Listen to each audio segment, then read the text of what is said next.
start making everything nice and easy, relaxed. Do a nice 5 to 10 minute cool down, nice and slow. Nothing fast. Nice and relaxed. Think of my shoulders again, my triceps.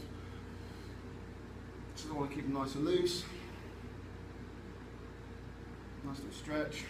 Single arm work. Nice and controlled.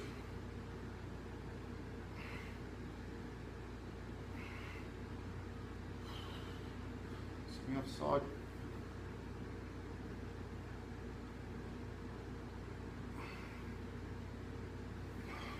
Shake off. Single arm. Rotate cuff. Really good if you've got a TheraBand, you can attach it to a pole, hold on to it, and then gives you a bit of resistance. Really good when you're doing some rehab work.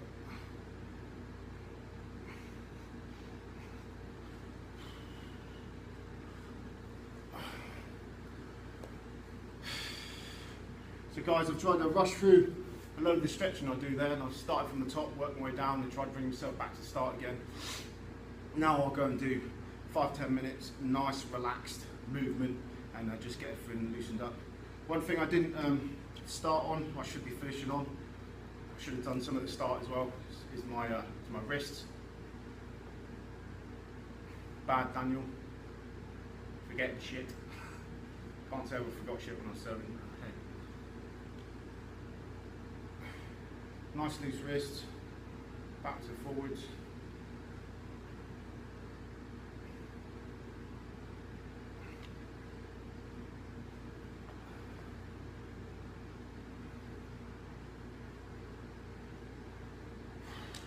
Same again.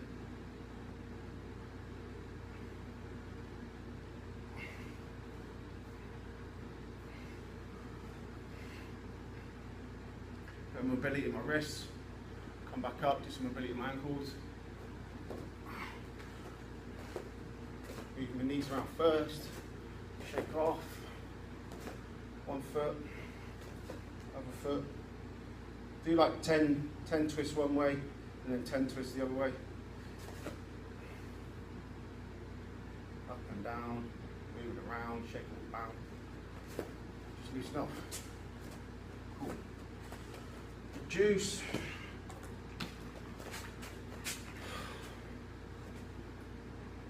So there you go guys, I've tried to run through that quite quickly, just to give you a bit of a heads up on the kind of stretching that I do on a daily basis, which I've brought together from over the years from doing karate, boxing, MMA, BJJ, bit of judo, bit of Taijuka, bit of traditional jiu-jitsu, which I found really, really interesting, bit of kung fu, yeah, a whole load of different martial arts that I've done over the years. I've done loads of different stretching, and then for all the different sports that I've done, rugby, hockey, sprinting, all different athletics, and then my own personal training, I've just brought it all together, and now I just mix it up and I just add all into my, my training on a weekly and daily basis. I hope this has helped. Hopefully I've made a probably dick out of myself, and you probably sat there laughing going, what is that idiot doing? But more of a bit of a heads up, bit of revision. Some stuff might be new, some stuff might be old. It's just trying to give you a bit of an idea of what I do from top to bottom, and how I used to do. When I was a PTR and 2-power, I always just start up and be about a good 7.5 minutes of mobility, and then a couple of minutes of stretching, and then we do the workouts again, we cool down, and a little bit of stretching afterwards, and also during the week when we're doing different days, we have longer stretch sessions. So all the guys out there in the military, make sure you get stretching, make sure you're doing your lower backs. You all get stiff lower backs, especially running around with webbing on, body armour, Bergens, you name it. If you're not working your core and not working your lower back, you're just going to end up possibly having injuries, getting really, really stiff, and then getting energy from being really, really stiff, and then having lower back problems, and you just end up suffering. A lot of my friends in SF, obviously we're getting into doing Pilates, yoga, all these different kind of stretching training. Really good. Total advocate, all of it. Only reason I haven't done it is I've done all my own stretching over the years, but I do believe in all that kind of conditioning, yoga, Pilates, all this kind of stuff. So if you can do it and you are doing it, then excellent, get others to do it. If not, carry on doing what you're doing. And yeah, someone asked me yesterday what are my pros and cons of the SF to regular army. SF to regular army, SF these days is going to have a worldwide strategic influence on what's going on in the world.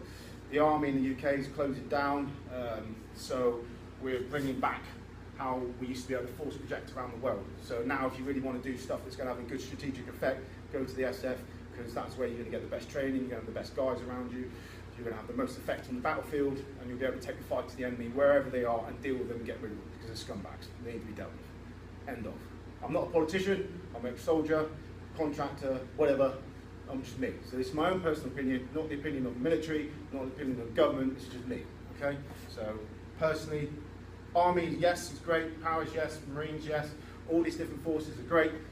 If you want to move on, and then you just progress through your career, then yes, going to the SF is a good way to go, just because the guys you're going to have around you, the training you're going to get to do, the experience you're going to get to do, and the effect you can have around the world and have a positive effect on the global community these days. Because there are certain individuals and groupings of people out there that need to be dealt with and need to be stopped from what they're doing because they're fucking idiots, basically. So yeah, happy days. Yeah, I hope this has helped some guys. The guys going on selection, get stretching, be smart with what you're doing. Lots of guys have said, oh, what do I do about training my legs? As I said at the start, doing single leg work. Using step-ups, using dumbbells, using kettlebells, weight on your shoulder, weight in your hands, a bar across your neck. Doing step-up, you're going to work your stabilizers and make your legs nice and strong for when you're having to tab around. Again, using the wobble board, squats on the wobble board, pistol squats, all this kind of stuff. Again, really good for your lower legs. Stuff on the wobble board is really good because it's going to be strengthening up all your lower limbs, nice strong ankles and good stability down below. Same again, doing all kind of the lunge work. Again, you're going to be working this knee, so these stabilizer muscles on both sides are going to keep it nice and solid. It's not going to wobble around like an idiot. Many years ago, I was on tour. I wasn't doing that. I was working loads of prime movers, really strong legs, but I wasn't really working on my stabilizers. So I was on tour, my knees shaking around like a fucking idiot, and I was like, fucking hell, I was just doing my fucking head in. I'm having to fucking lean off things and look like a fucking idiot. So got back, like I said, saw a physio, and he said, well, you're not working your stabilizers, so you need to work your stabilizers and your legs nice and solid. So using the machines where you bring your knees together in the gym is really good. Again, doing all lunges, side lunges, back, whatever. You're going to work on the stability and get your legs nice and strong. So that's just a thought. So I've covered that. Cover my lower back. If you're not doing core work, get doing your core work. You need to do that.